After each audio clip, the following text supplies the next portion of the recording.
집단 무의식. 몇 해 전 나는 유튜버로 은퇴했다. 그 당시에 자주 나가던 유튜버들의 모임이 있었는데 그곳에서는 조회수, 구독자 수가 많은 사람이 권력을 차지했다. 유튜버들은 완전히 이 세계관에 매몰되어서 많은 구독자를 보유하는 것에 모든 신경이 써 있었다. 또한 그들은 다른 유튜버로부터 공격을 당하면 세계관이 망하는 기분을 느꼈다. 나 또한 그랬다. 세상의 모든 사람이 유튜버를 보는 것처럼 느껴졌고 공격을 당하게 되면 전 국민이 그 유튜버를 싫어한다는 망상에 빠지게 되었다. 실제로 공격당한 유튜버들은 우울증에 시달리거나 아예 집 밖을 못 나가게 됐다. 그러다 종종 다른 세계에 존재하는, 즉 유튜브를 보지 않는 사람들과 만나서 대화할 때면 충격을 받았다. 그 유튜버 관련 논란이 얼마나 이슈화 됐는지 왜 모르지? 구독자가 100만이라는 것에 왜 놀라지 않지? 100만, 유튜버를 천박한 직업이라 생각할 수도 있구나. 나는 유튜브 세계관에 완전히 몰입되어 있었던 것이다. 이처럼 사람은 어떤 집단에 들어가게 되면 그 집단이 떠받드는 것을 가치 있다고 착각하게 된다. 재수학원에 가면 대입시험을 잘 보는 것이 최고의 가치로 느껴지면서 모든 두뇌 활동에 대입하게 된다. 유명한 심리 실험이 있다. 피험자 앞에 5명의 사람을 앉혀놓고 엉뚱한 대답을 하게 만드는 것이다. 짧은 막대를 보여주며 길다고 말하게 한다. 그 후 피험자 차례가 되면 그 역시 긴 막대를 보며 반대로 짧다고 대답하게 된다. 인간이 얼마나 사회적인 동물인지 말해주는 심리학 실험이다. 예전 휴거 사건 등을 일으킨 수많은 사이비 종교를 생각해보라. 그저 모임에 오래 있는 것만으로도 사람은 믿을 수 없는 것을 믿고 할 수 없는 것을 하게 된다. 최근 내가 아마추어 운동선수의 정체성을 가지려고 했다는 것 이미 말했다. 나는 테니스 동호회에 가입했는데 거기 들어가면서부터 저절로 어떻게 하면 테니스를 더 잘할 수 있을까를 고민하게 됐고 유튜브 영상을 보며 공부하게 됐다. 왜 그럴까? 테니스 동호회에선 테니스 잘하는 사람이 왕이기 때문이다. 모두가 테니스 얘기만 하고 선수 경력이 있는 사람은 거의 신급으로 추앙받는다. 그 세계에선 아무리 돈이 많아도 배 나오고 테니스 못 치면 루저 취급받는다.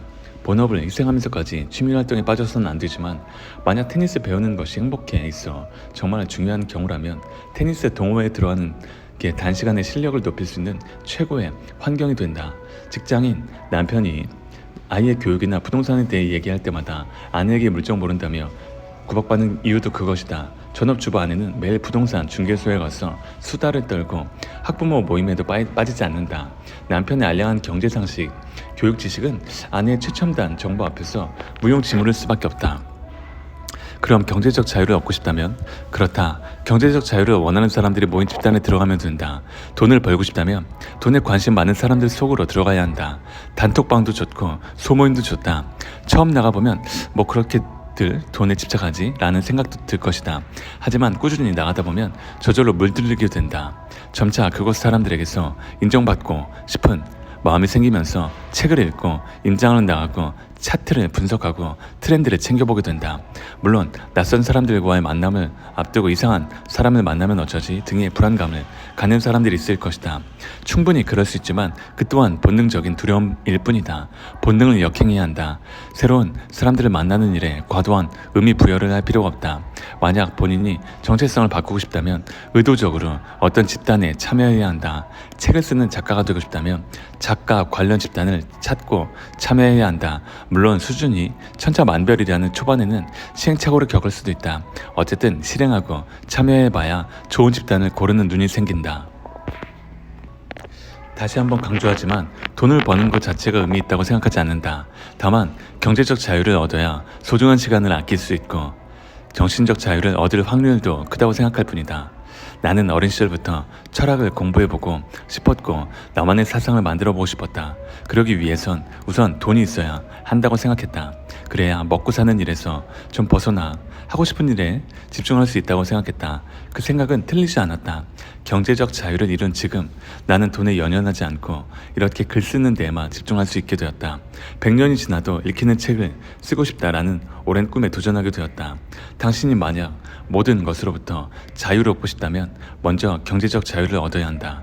그러기 위해선 자의식을 해체하고 정체성을 새롭게 만들어야 한다. 그리고 또 하나, 자기 자신에 대한 환상을 철저하게 버릴 필요가 있다. 다음은 이 환상에 관한 이야기다. 자유의지가 없다는 믿음에 대하여 나는 엄청난 사업가도 학자도 아니다. 그러나 밑바닥부터 자수성가까지 영역에서는 최상위권이라는 자신이 있다. 내가 운 좋게 자유를 얻을 수 있었던 이유에 대해 항상 생각했다. 그리고 그 이유 가운데에는 자유의지에 대한 불신이 중요했다고 본다. 역행자의 즉 개념도 무의식과 본능의 지배에서 벗어나야만 자유를 얻을 수 있다인데, 이 개념 또한 인간에게 자유의지가 없다는 믿음에서 시작되었다. 순리자, 역행자 개념에서도 알 수 있듯 나는 사람의 운명은 어느 정도 정해져 있다고 생각한다. 내가 말하는 운명이란 어떤 사람이 한 채 오차도 없이 예정된 운명에 따라 살다가 86세에 죽는다는 뜻이 아니다. 상위 50% 환경에서 태어났다면 이 범주에서 크게 벗어나지 못하고 그에 맞는 삶을 살다가 죽는다는 말이다. 이런 것이 운명에 따르는 삶, 순리자의 삶이다.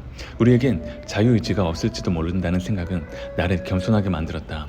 나를 포함한 인간이 어떤 특별한 존재가 아니라 어쩌면 다른 동물들과 별로 다를 바 없을 수도 있다는 생각을 하게 해주었다. 어떤 것을 이루기로 결심했을 때 거기에 완전히 자유롭게 판단하는 나 같은 게 있을까? 혹시 유전자라는 타고난 프로세스를 특정 환경에 놓아두었을 때 당연히 나올 수밖에 없는 반응을 나 스스로 한 결정이라고 믿고 있는 게 아닐까? 나는 내 나이대에서 상위 0.01% 들어갈 수 있는 수익을 얻고 있다. 그리고 100여 명에 이르는 직원들의 리더이기도 하다. 사무실 임대비만 매달 3천만 원 넘게 나간다. 그리고 자기개발 유튜버로서도 꽤 유명했다. 그러니 사람들은 내 일처리가 완벽할 거라고 생각하지만 사실 나는 매우 미숙한 사람이다. 가까운 직원들은 잘 알겠지만 매번 허당짓을 반복하고 물건을 놓고 다니거나 태블릿 PC를 잃어버리기 일수다. 항상 일처리 기일을 못 맞추며 약속 시간에 늦는다. 나는 내가 멍청하고 평범한 사람일 뿐이라는 걸 인정한다. 오히려 그렇기에 스스로 잘 운전할 수 있는 방법을 찾는다. 나라는 인간이 매번 하는 결심과 다짐, 자만심 따위에 귀 기울이지 않는다. 자의식이 강한 사람들은 다르다. 나는 특별해. 이제까지 이렇게 잘 된 건 다 내 의지와 선택 덕분이야 라고 생각한다. 그리고 대다수는 자신의 머리만 믿고 두 번째, 세 번째 사업을 하다가 망한다. 자기 아이디어가 정말 특별하다고 믿기에 사업을 하면 반드시 성공할 거라 착각한다. 결과는 빚만 남게 된다. 이는 모두 본성과 유전자에 꼭두각시가 되어 있기 때문에 초래된 결과다. 스스로 그저 생물학적 기기에 불과하다는 것, 잘된 일도 어쩌면 운 때문이었다는 걸 인정해야 한다. 본인이 수많은 결점을 지닌 존재라는 것을 인정할 때 오히려 탁월한 사람이 될 수 있는 가능성이 열린다. 내가 지금껏 결심을 안 해서 그렇지 진짜 독하게 한번 마음만 먹으면 뭐든지 할 수 있어. 그럴까? 아니다. 예전에 나를 포함한 대다수 인간의 착각이다. 말했듯이 진짜 독한 마음을 먹는 경험은 죽음 직전에나 가야 할 수 있는 것이다. 내가 심리학을 배우고 내린 결론이 하나 있다. 인간은 목표를 세우고 달성하는 그런 똑똑한 생물이 아니라는 것이다. 정말 특별한 극소수 사람을 제외하면 목표라는 추상적인 개념을 뇌가 강렬하게 붙들고 있을 수 없다. 인간의 뇌는 추상적인 미래보다 현재에 집중하게끔 진화됐기 때문이다. 그렇다. 원래 뇌는 걷거나 달리고 먹이를 잡아먹고 짝을 찾아 번식하는 일을 하기 위한 기관이다. 현대사회에 필요한 미래를 위한 계획, 투자, 노력 같은 걸 잘하기 위해 만들어진 기관이 아니다. 이것이 우리가 매번 다이어트에 실패하는 이유이며 신년 계획에 실패하는 이유다. 그토록 본능을 이기기가 어려운 것이다. 사람들은 하고 싶은 게 생길 때마다 허황된 목표를 세우고 항상 실패한다. 실패 후에는 자의식을 보호하기 위해 변명하기 바쁘고 남 탓, 환경 탓을 하며 자유를 한다. 이 짓을 죽을 때까지 반복한다.